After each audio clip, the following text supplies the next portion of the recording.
Hello student. Class 10th में सामाजिक विज्ञान में नागरिक शास्त्र का आज दूसरा अध्याय संघवाद। आज हम पढ़ेंगे संघवाद के बारे में। तो पिछला जो अध्याय था उसमें हमने क्या पढ़ा था? पिछले अध्याय में जो सत्ता की साझेदारी थी उसमें हमने पढ़ा बेल्जियम और श्रीलंका के बारे में कि उन्होंने किस तरह से जाति या भाषा के आधार पे अपनी सरकार को क्या किया, सरकार बनाया, भाषा के आधार पे या जातिगत आधार पे। लेकिन आज पढ़ेंगे संघवाद। ये क्या होता है संघवाद? संघवाद आखिर में कहते किसे हैं? तो संघवाद क्या होता है देखिए। तो संघवाद जो है वह संघवाद सरकार का वह रूप है, संघवाद सरकार का वह रूप है जिसमें शक्ति का विभाजन आंशिक रूप से केंद्र सरकार या राज्य सरकार या क्षेत्रीय सरकारों के मध्य होता है। संघवाद सरकार का वह रूप है। संघवाद अगर कहा जाए संघवाद किसे कहते हैं तो कहेंगे संघवाद सरकार का वह रूप है जिसमें शक्ति का विभाजन आंशिक रूप से केंद्र सरकार, राज्य सरकार या क्षेत्रीय सरकारों के मध्य होती है। मतलब यह कि संघवाद जहाँ पे होता है वहाँ पे जो शक्ति का विभाजन होता है वह केंद्र सरकार, राज्य सरकार या क्षेत्रीय सरकारों के मध्य होता है। संघवाद सरकार का वह रूप है जिसमें शक्ति का विभाजन आंशिक रूप से केंद्र सरकार, राज्य सरकार या क्षेत्रीय सरकारों के मध्य होता है। इसके अलावा ये भी कह सकते हैं कि संघवाद संवैधानिक राज्य संचालन की उस प्रवृत्ति का रूप है। संघवाद संवैधानिक राज्य संचालन की उस प्रवृत्ति का रूप है जिसके अंतर्गत विभिन्न राज्य संविदा द्वारा एक संघ की स्थापना करते हैं।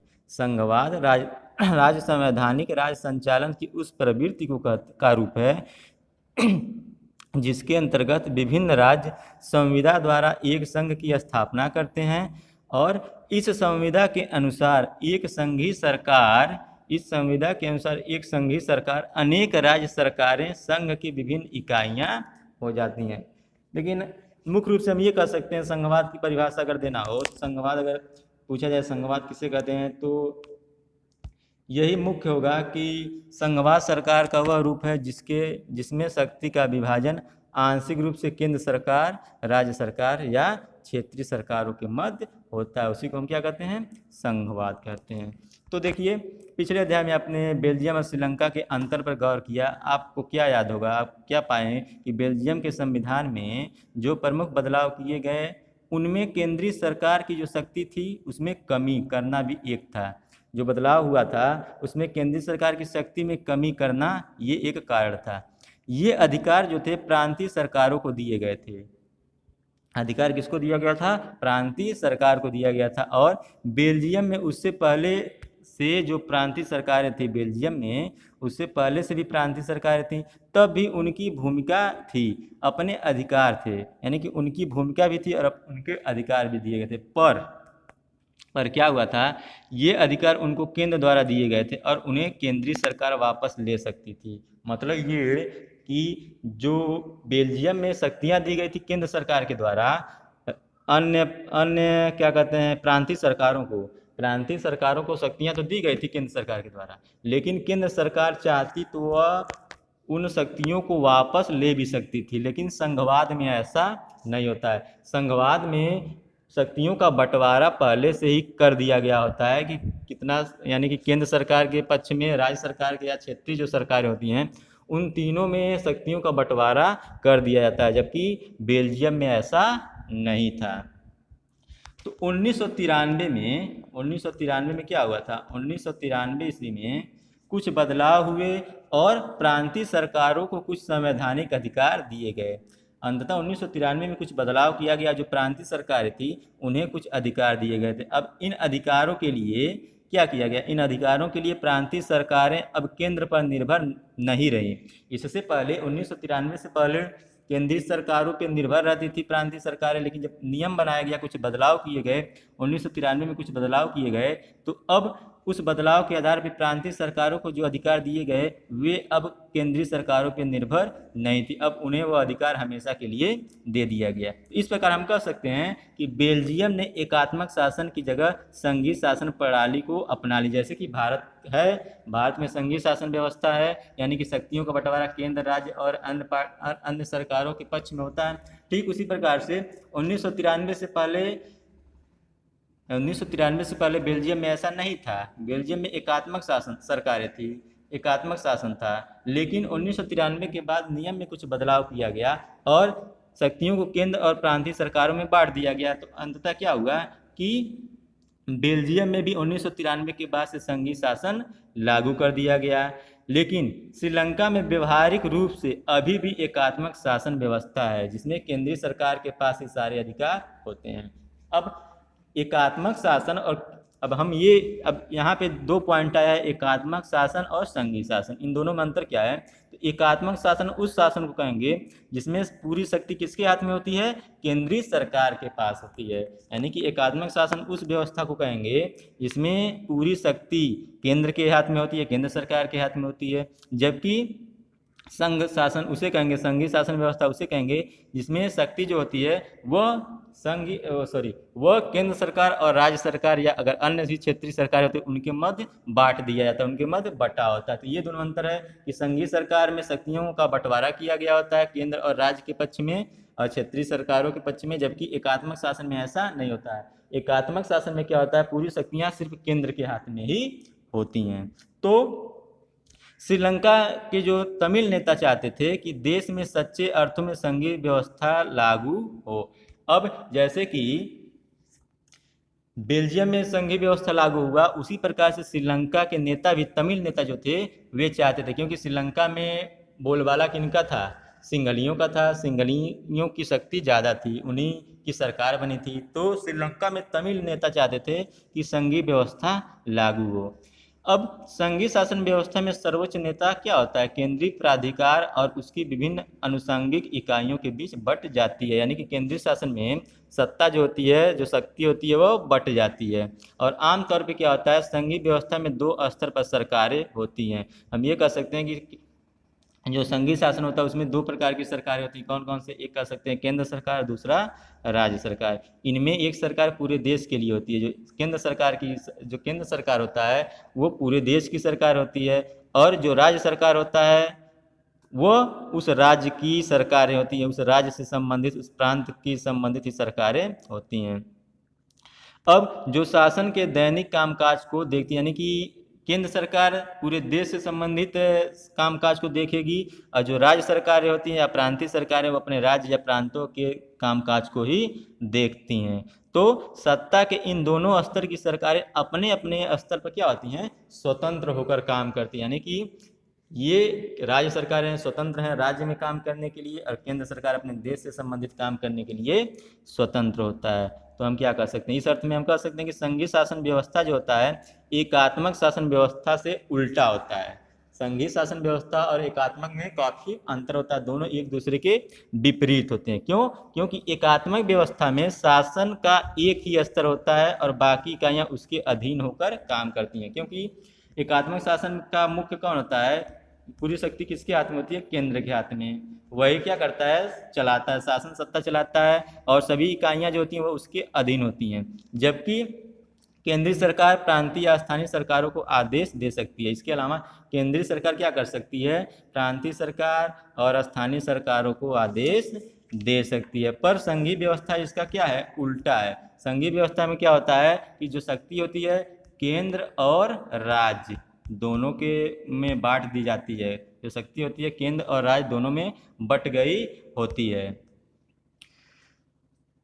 और जो केंद्रीय सरकार होती है वो राज्य सरकार को कुछ खास आदेश, मतलब खास करने का आदेश नहीं दे सकती। एकात्मक शासन व्यवस्था में केंद्रीय सरकार राज्य सरकार को आदेश दे सकती है, जबकि संघात्मक शासन व्यवस्था में, संघीय शासन में केंद्र सरकार राज्य सरकार को कुछ खास करने का आदेश नहीं दे सकती। यानी कि कुछ बहुत ही इम्पॉर्टेंट काम हो तभी वह कह सकती है, नहीं तो राज्य सरकार स्वतंत्र होता है अपने हिसाब से काम करने के लिए। तो राज्य सरकारों के पास अपनी शक्तियां होती हैं और इसके लिए वह केंद्रीय सरकार को जवाबदेह नहीं होती है।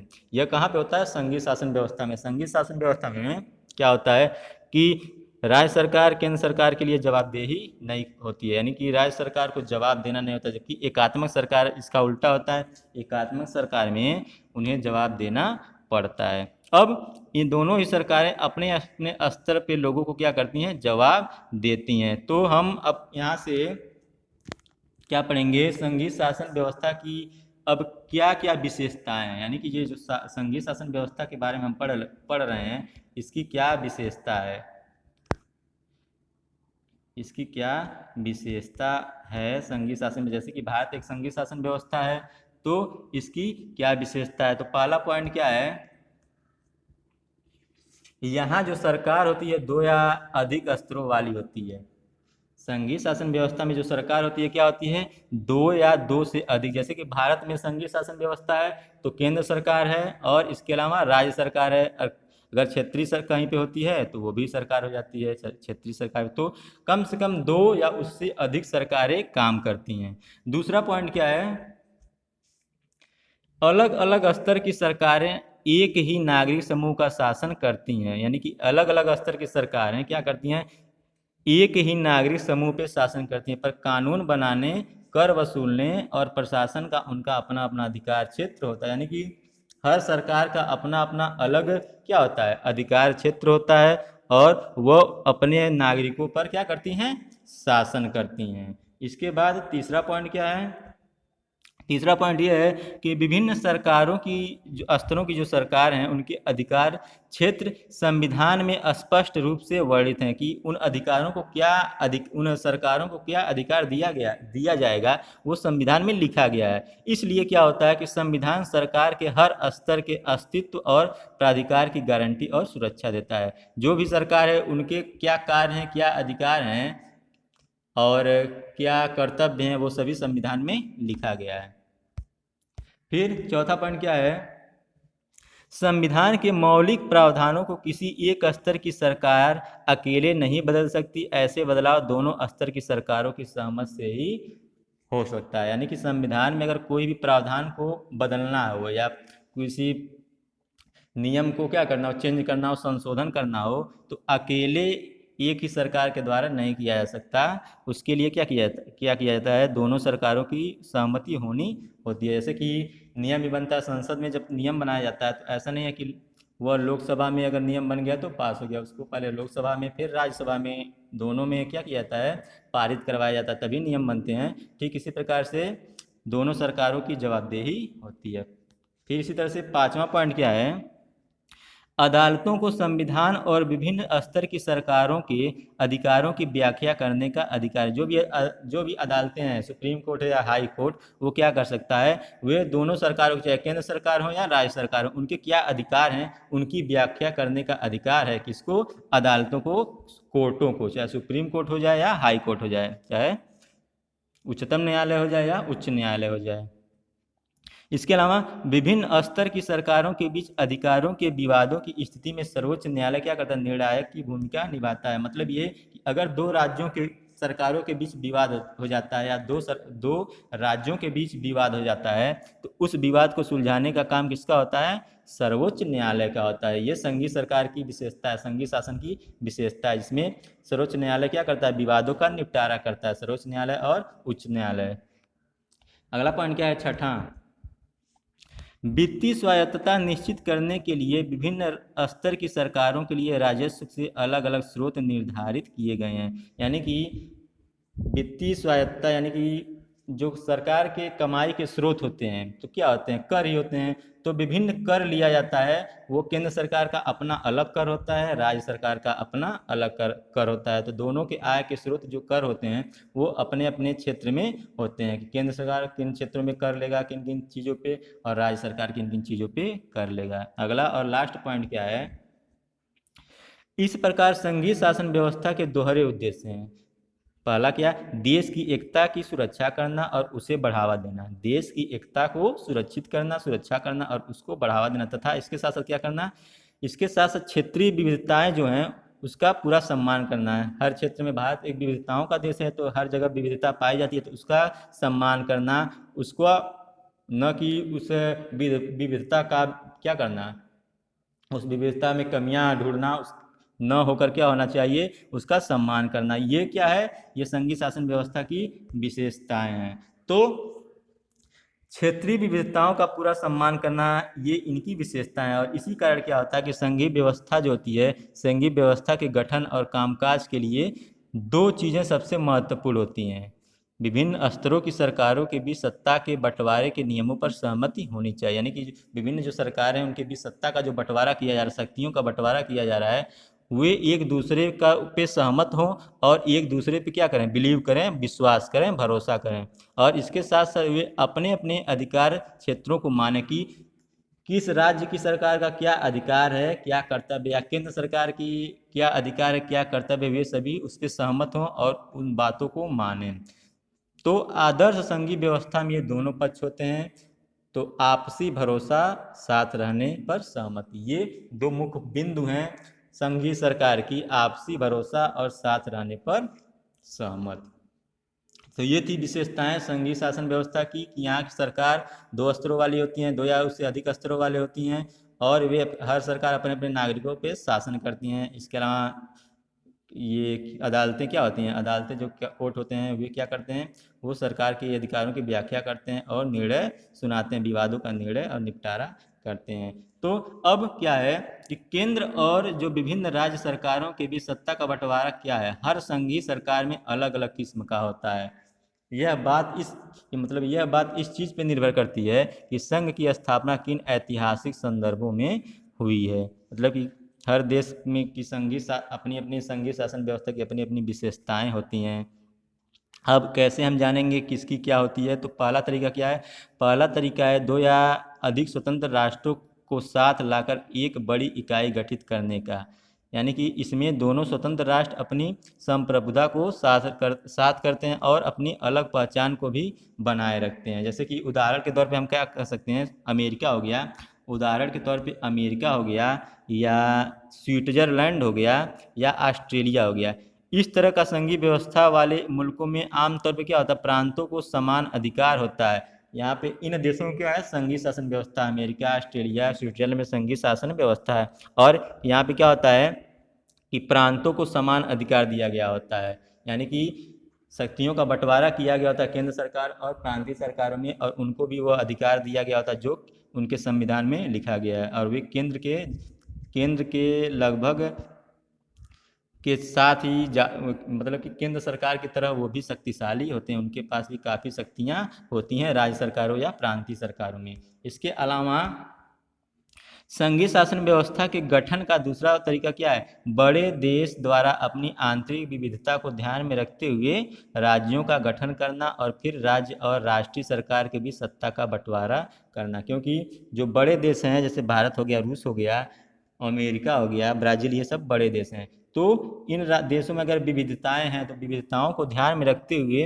राज्यों का गठन किया जाए कि कौन सा राज्य किस विविधता के क्षेत्र में आता है, उस हिसाब से राज्यों का गठन किया जाए और फिर राज्य और राष्ट्र के बीच यानी कि देश और राज्य के बीच शक्तियों का बंटवारा किया जाए। जैसे कि भारत है, बेल्जियम है, स्पेन इसके सबसे बड़े उदाहरण हैं। भारत, आप सभी को मालूम होगा कि भारत एक विविधता वाला देश है। यहाँ पे हर क्षेत्र में विविधताएं पाई जाती हैं, चाहे वो खान पान के मामले में देख लें, भौगोलिक क्षेत्र में देख लें, पहनावा देख लें, या त्यौहार देख लें, या भाषा देख लें, या जाति, हर क्षेत्र में विविधताएं भारत में पाई जाती हैं। तो इसी तरह से भारत विविधताओं का देश है और यहाँ पे जो शासन व्यवस्था है वो इसी प्रकार का है। इसके अलावा बेल्जियम और स्पेन भी इसके उदाहरण हैं। तो हम क्या कर सकते हैं, हम दूसरी श्रेणी वाली व्यवस्थाओं में क्या कर सकते हैं, राज्यों के साथ साथ केंद्र सरकार ज़्यादा ताकतवर हुआ करती है, यानी कि राज्य सरकार को भी काफ़ी शक्तियाँ दी गई हैं और केंद्र सरकार तो होती हैं। तो अक्सर इस व्यवस्था में क्या होता है, विभिन्न राज्यों को समान अधिकार दिए जाते हैं, पर विशेष स्थिति में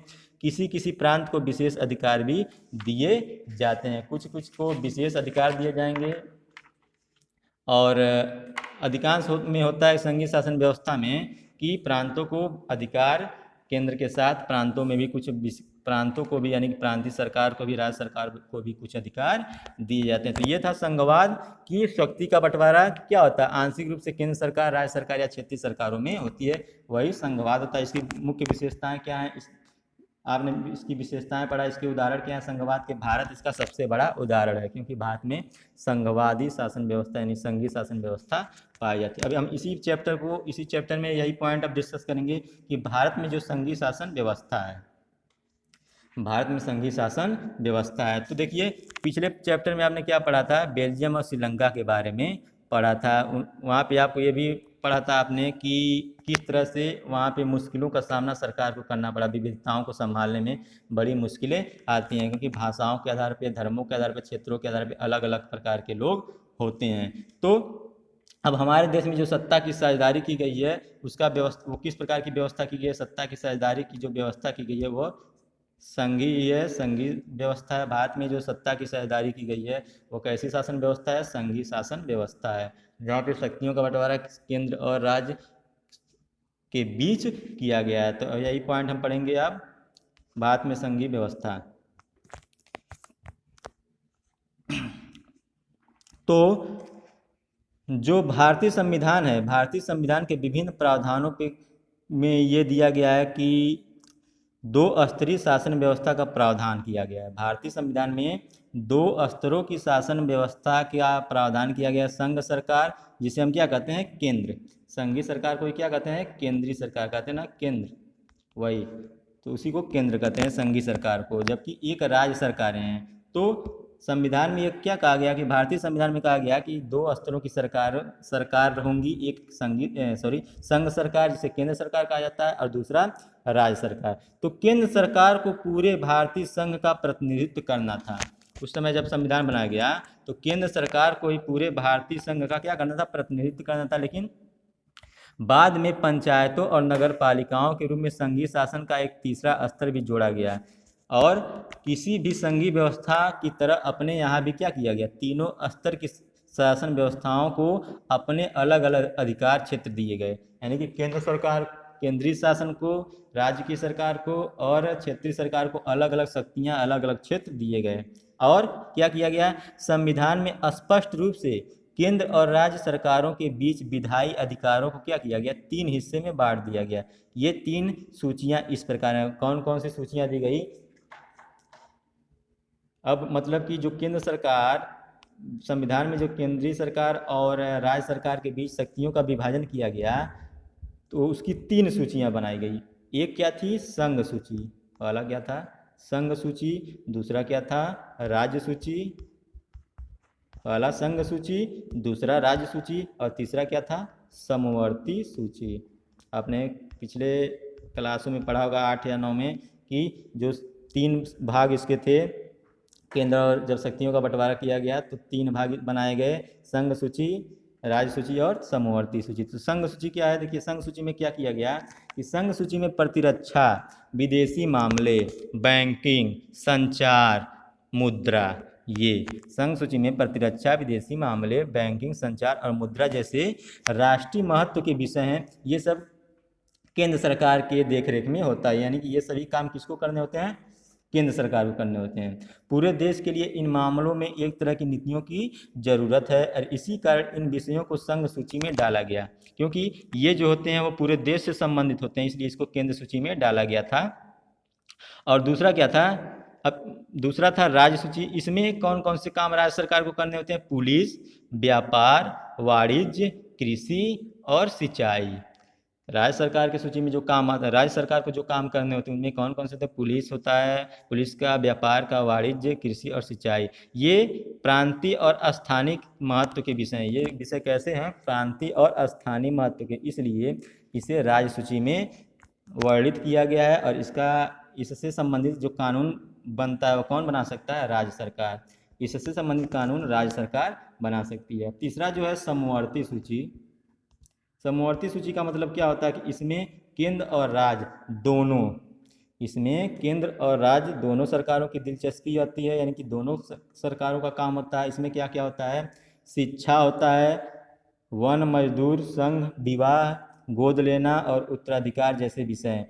इन पे केंद्र के साथ साथ राज्य सरकारें की भी साझी दिलचस्पी होती है और इन विषयों पर कानून बनाने का अधिकार राज्य सरकार और केंद्र सरकार दोनों को होता है। यानी कि समवर्ती सूची में जो कानून बनाने का अधिकार होगा वो केंद्र सरकार को भी होगा और राज्य सरकार को भी होगा, लेकिन दोनों के कानूनों में टकराव हो तो केंद्र सरकार द्वारा बनाया गया कानून ही मान्य होता है। समवर्ती सूची में अगर कानून तो दोनों सरकारें बना सकती हैं, लेकिन अगर टकराव होता है यानी कि विवाद उत्पन्न होता है तो किसका माना जाएगा नियम कानून? केंद्र सरकार का ही माना जाएगा। तो आपने क्या पढ़ा कि संघ सूची में जो प्रतिरक्षा है, विदेशी मामले हैं, बैंकिंग, संचार, मुद्रा, ये सभी मामले कौन देखता है? केंद्र सरकार देखती है और वही इसके संबंधित नियम बनाती है। राज्य सूची से संबंधित जो पुलिस, व्यापार, वाणिज्य, कृषि और सिंचाई है उससे संबंधित नियम कौन बनाता है? राज्य सरकार बनाती है। और जो तीसरा था समवर्ती सूची, शिक्षा, वन, मजदूर संघ, विवाह, गोद लेना और उत्तराधिकार जैसे विषय, उनसे संबंधित नियम कौन बनाता है? केंद्र सरकार और राज्य सरकार दोनों बनाती हैं। और दोनों में अगर विवाद उत्पन्न हो जाए तब केंद्र सरकार का ही फैसला मान्य होता है। तो ऊपर आपने अब क्या पढ़ा आपने कि सबको साथ लेकर चलने की नीति को मानकर बनी जो अधिकतर बड़ी संघीय व्यवस्थाएं होती हैं उनमें साथी इकाइयों को बराबर अधिकार नहीं मिलते हैं। यानी कि अब जैसे कि भारतीय संघ था, भारतीय संघ के सारे राज्यों को भी बराबर अधिकार नहीं है। कुछ राज्यों को कुछ विशेष अधिकार दिया गया है। भारत की संघीय शासन व्यवस्था है तो ऐसा नहीं है कि जितने भी राज्य हैं उन सभी राज्यों को एक बराबर अधिकार दिया गया। सभी को एक बराबर अधिकार नहीं दिया गया, कुछ को अधिकार ज़्यादा दिया गया है और कुछ को कम। जैसे कि सबसे बड़ा उदाहरण कौन है? जम्मू कश्मीर।